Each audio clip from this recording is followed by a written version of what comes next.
Mr. Fetterman. Mr. Fetterman right now, Senator Fetterman, I should say, who was a progressive, but doesn't feel progressive anymore. Is it because there's an election coming up? I don't know. Actually, he's making the point that the progressives have gotten so crazy and so left and so woke that they've left him. This is a very interesting thing because you know what? Pennsylvania is going to be a really important state. I think it's very much in play. I think that Trump could take it. I think he could take Wisconsin, Michigan, Minnesota. I think there's a lot of places up for grabs that people normally may not have thought. Look, he took it from Clinton back in 2016. I think he's going to get it again in 2024. But what Fetterman is saying is important because, you know, we just saw the other day, the senator from West Virginia, Joe Manchin, he left the party. He's like, I can't be a Democrat anymore. That's how disgusted he is. And he did so on the exact same day that they sentenced 34 counts, not a sentencing yet, but 34 counts. Trump, guilty, right? And Manchin's like, I'm out. Like, who are you people? Who are you people? What are you doing?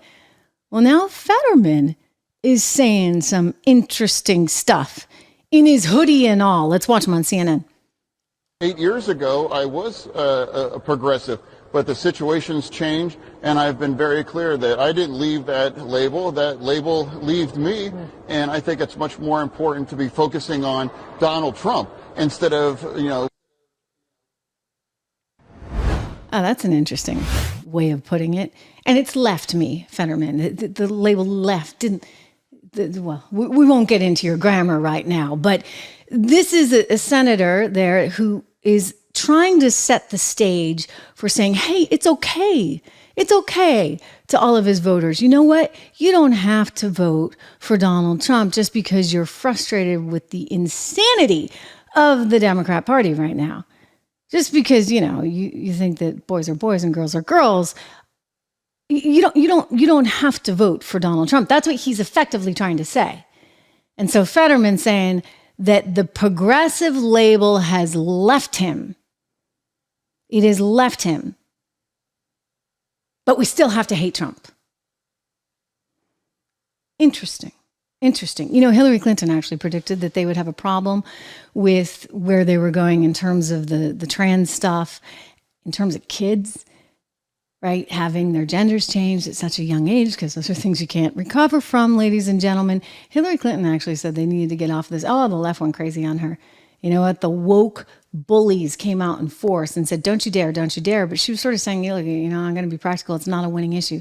Here, I'm not Hillary Clinton, and I'm not Fetterman, and I'm obviously more right than I am left. And I'm just going to tell you, any way you slice it, it's not a politically winning issue. In fact, it'll cause a lot of people to vote for Donald Trump. So Fetterman knows that, and he's trying to sort of set the stage for saying, you know, it's okay to be against their woke policies. But is it? Because Joe Biden is the one that's saying every 12-year-old in America doesn't actually have to have a parent signing off on any of their medical stuff. They can go do whatever they want by executive order because somehow this protects trans kids. I mean, wow. I mean, you know, you can't smoke, you can't buy cigarettes, you can't drink, can't vote, but you can change your gender, courtesy of the President of the United States, without even getting any kind of parental sign-off. Sorry, you lost me. You just lost me.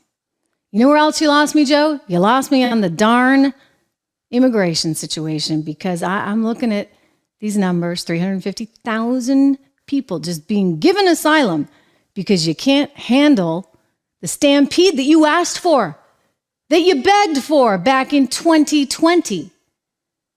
I do recall. Well, what do we do about it?